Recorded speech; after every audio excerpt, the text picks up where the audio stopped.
It's the Cap and J Hood Morning Show on ESPN 1000, and we are streaming on the ESPN Chicago app. Please be joined by the general manager of the Chicago Bears, Ryan Poles. He joins us here on Cap and J Hood. Ryan, good to see you again. How are you? I'm doing great. How you guys doing? We're good. How's life?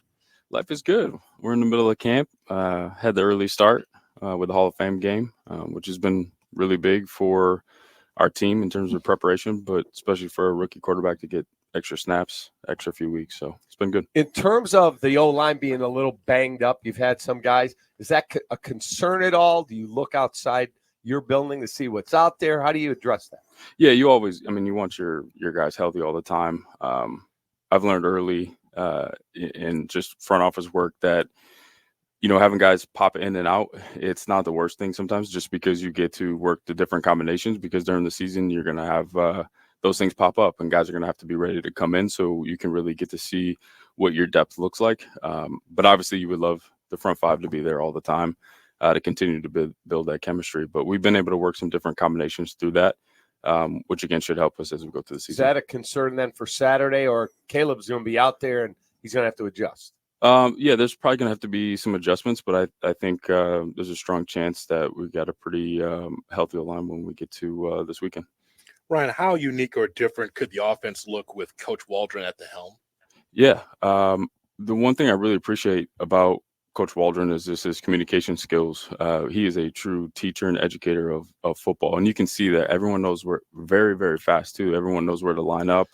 And then the beautiful thing about him, and we knew this through the interview process too, the ability to adapt and adjust based on the players that he has, to gather information and say, okay, he might be struggling with this right now. Let's make sure he's playing fast and boil it down to doing this, because he does it really, really well.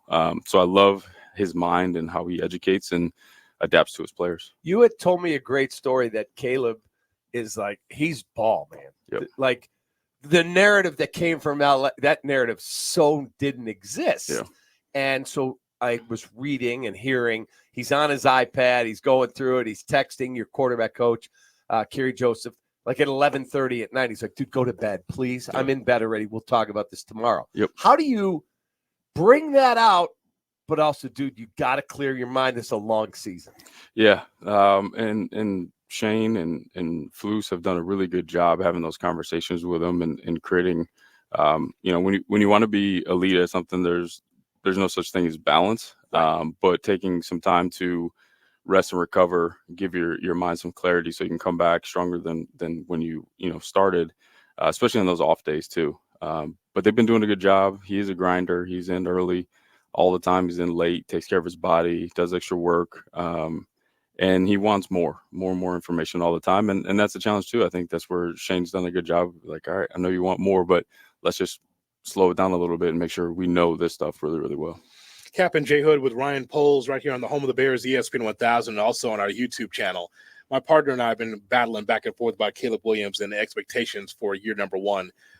Cap says that he'd be disappointed if Caleb doesn't have 4,000 or more yards. How do you react to that? I just want to win. Huh. Yeah. So my answer. Yeah. I've actually thought about that a lot recently, and expectations are expectations, and this kid's not going to back down from any of that. He's going to give it everything he's got. But I think it's really important for us to get off the stat thing and really start thinking about winning football games around here. And I do believe all of that will come, because I know how talented he is and the talent that he has around him. So we'll see what the numbers look like at the end. But to me, the number I'm worried about is the wins. So you can hand in your Bears jersey if it's 3999. That'll be all. Correct. That'll be all for you. That'll be all for me. In terms of hard knocks, and I know George's position because we've had him on, but I don't want to. Yeah. I felt like the rest of the league needs to know blank's being done differently in Chicago. Like guys are going to watch tonight on other teams and go, "Whoa, the facilities, the culture." Like last week, I was told by somebody on your team, he said, we had champagne. DJ Moore's getting an extension. He said, you can't imagine the vibe in that room. Yeah. That's what you've built. Yeah. Is it where you thought it would be this quickly? It's faster. I think when you're kind of planning, you're putting your plan together of how to build a team. Culture is talked about a lot. You find out really, really quickly culture is people. And if you just keep loading up on the right type of people, all of that happens probably faster than what you think it would. So I think we've done a really good job bringing the right type of people. You can feel the connection. I got to give Flus a lot of credit too. He's been very intentional with the bonding that we do. And you can tell the guys love hanging out with each other. They shared stories, life stories with each other. And through that, there's that connection. I think that's what's going to allow us to be a very resilient team and a successful team and a team that has chemistry through the ups and downs. What do you remember when you played as far as locker room vibe? What do you remember about that time? It's just a brotherhood. Guys that you trust, that have your back, that you spend time. You spend so much time together. You know, you got to really love the locker to your right and to your left because of the amount of time that you have, and you end up sharing life stories too. So yeah, I mean, that's a very special place. That's why I'm so fortunate to do what I do now. It's certainly not playing, but when we sit in the draft room and it has a locker room vibe to it, and those relationships are strong. So yeah, I really like where this group is at. Yeah, I asked that question only because of your expertise being in the room.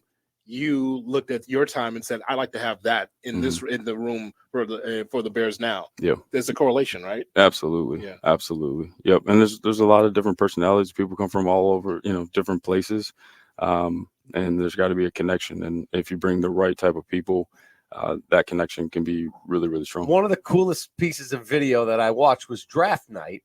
The people here do such a good job with behind the scenes stuff, and there you are sitting there.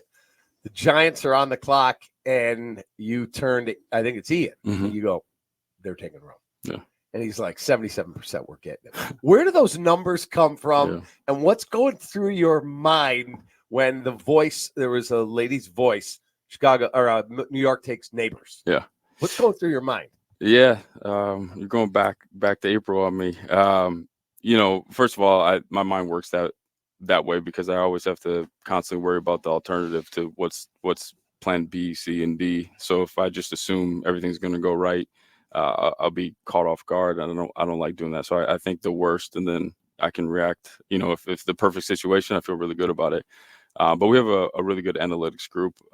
They've built unbelievable simulator for us to prep for the draft, and I think I probably did the draft 115, 120 times before we actually got to the draft, which was cool. So there's some percentages. They kind of work on historical numbers as well as what the numbers are for this year to kind of help us with the percentages. It really just makes you feel good at the end of the day, because if 77% is wrong, what does it really matter? It but doesn't matter. Yeah. So this is going to be your first time on HBO, right? Yeah. Have you looked at it from that standpoint? Because now people have seen you in games, seen you in the press box, but people will be able to spot you now from being that guy from HBO.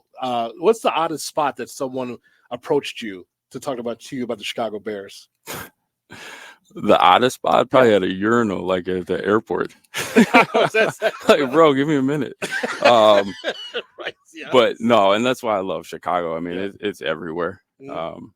And you can feel the passion and love for the team, and everyone's excited. And it feels good that the things that you're doing and the direction that you're going is seen by the fan base, and they really like what's going on. So yeah. Do you get hold on a second? Are you getting your Spike Lee on by being able to talk about the things you want and don't want, that director's cut? I mean, because you don't want it all out there. Yeah. Right? No, that relationship's been really good. This is the first week we've gone through it, but they've been patient with us, and it's coming together. I think it's going to be good. Jalen Johnson was ticked off at the podium the other day. This is bull. Like, he's mad. Yeah. There's no doubt he's a top 100 player. Is it because you've got to win more games and then people will go, okay, we'll put him there? And is there someone in this camp that has surprised you?